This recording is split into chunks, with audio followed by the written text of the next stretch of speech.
Hello and welcome back to Nadya's Identity Files. I have with me the super talented and artistic and insightful Talene. Thank you so much for being with me today. Thank you for having me. Yay!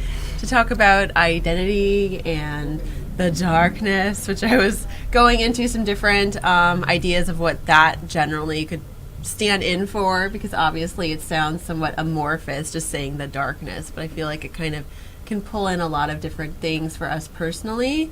Our internal, like the way we internalize things, our personal journeys, and society in general.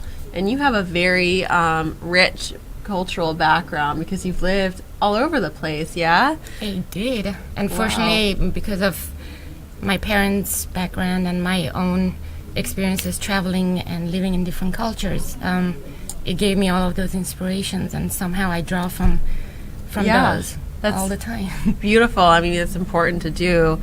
But so you do a lot of different things. I mean, you're a jewelry designer. Clearly, your artistry is the overarching thing for everything. I mean, more than a jewelry designer, you are an artist. Sure. Yeah. Can you tell us about your work? We have a lot of it up here, and we'll go into some additional details about all the pieces in a little bit, too. Sure. I mean, I would say, first and foremost, I come from a background of a family of artists, and my first inspiration, I could say, was my dad, who was a great photographer, and he kind of taught me from a very young age that being an artist is contributing to making this world a colorful place for everybody to live in, and he kind of put that path for me to be okay to be an artist in a society where it's acceptable to have a higher degree of professional stuff. But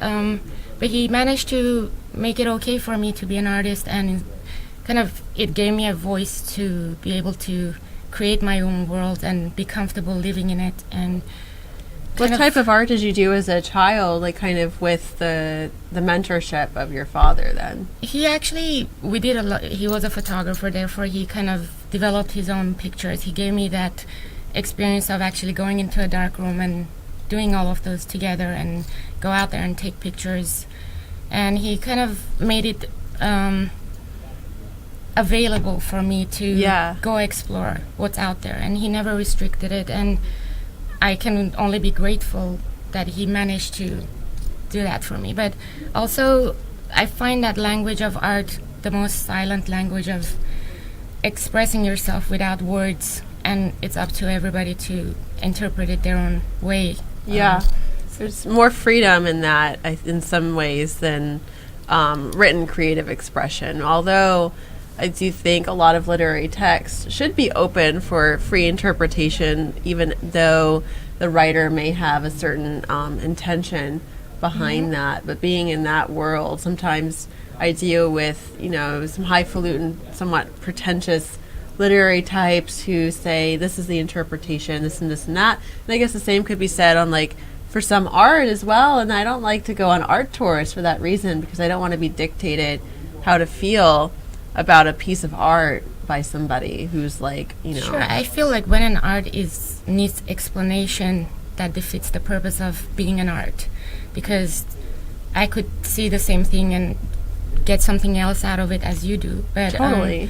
But I just think that the openness of art and expression is a language on its own that it makes it easier for some to express themselves if they cannot verbally express their feelings or their experiences. So did you start doing pictures then with your dad? I did do a lot of photography, and I still do some, but somehow for me, the connection that I find with objects, that I can make a story by combining them together, it's more of a visual for me than aesthetic picture, that it will always stay the same.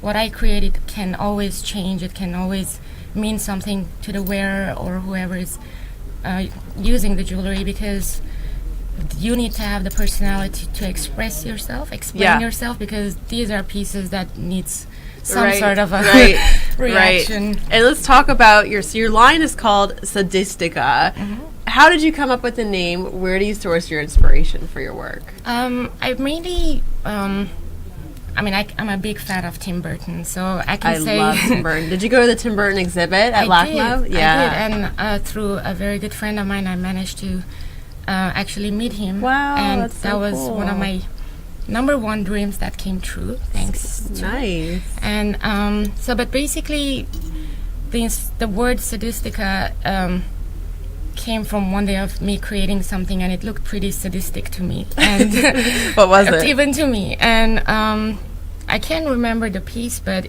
like generally the whole darkness of it kind of caught me for a second. And in Armenian, if you add a at the end of a word, it becomes like an objective kind of a thing. So in my head, I said, "This is so sadistica," so that I like the name. So I like it too. It's cool. Represents what I do in a classier way, not in a right sense of the word sadistic. So what was the piece that you were looking at that you were like, wow, that's sadistic even for me? What was it? I really find interesting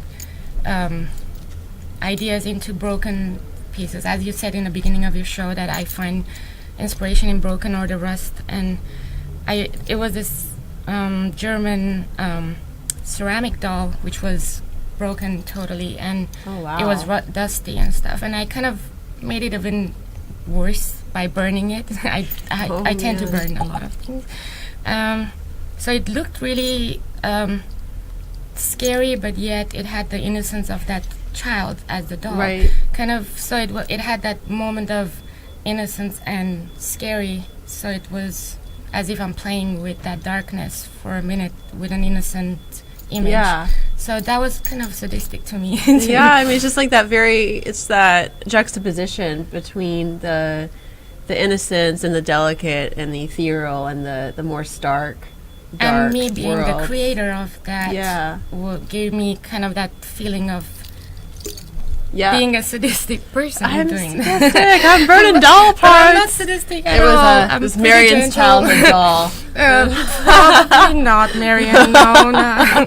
It was from your country, but not yours. But no, I think that's kind of. I'm a very compassionate person, I could say, but therefore I kind of try to not push the boundary to cross a line I don't want to cross. Totally. I mean, everything. You have your own self-imposed boundaries when you're working. Sure, basically. Because the message, I need it to be clear that it's not sad, it's not melancholy, it's not depressing. It is a fact of life that not many people like to deal with, and I feel there is a life behind. Can we talk about maybe very quickly some of the inspiration behind like this piece and your necklace? Because especially your necklace. Can we start there? Like, sure. This is you guys, look at this. This is fantastic. Like, this is everything that I would have wanted as a teenager. Even now, I mean, are these your relatives or? It is called Who They Were because I think everybody comes from a past that makes you who you are today. So the last person is you, and it could be anybody's family, but you are built from who your past. Where did you find the photos? These are mainly from antique stores and state sales that I frequent usually, but the idea was fantastic. To show that past makes you who you are. Yeah, and I gather that. It's kind of like a family tree or relics, kind of spread out. Yeah, I mean, some people even like to have this as in a frame on a wall instead of having pictures of their family. This kind of brings an elegance to the whole family tree. Yes, it really does. I absolutely love this as well. Like, I would want to wear this like immediately. Everybody, it's beautiful. That was created specifically for a show I was recently a part of. It was called She Loves Collective, which was a 45 women artists who came together to create a uniform voice of expressing love, which happened to be in February. Yeah. And so that was my piece for the show, and it shows time. Love takes time, and usually you kind of put everything you like in a frame, a pretty frame, but no matter how you make it pretty, you have to put the time into making it. The time and effort to make it last. Make it last and make it what it could be.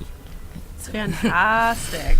fabulous, fabulous work. Thank Everybody, you can check out Talene's work. I have the website up for you, so you can go to her website and connect with her there. And we're going to have a round table to go into even more of identity and darkness and these subcultures when we return.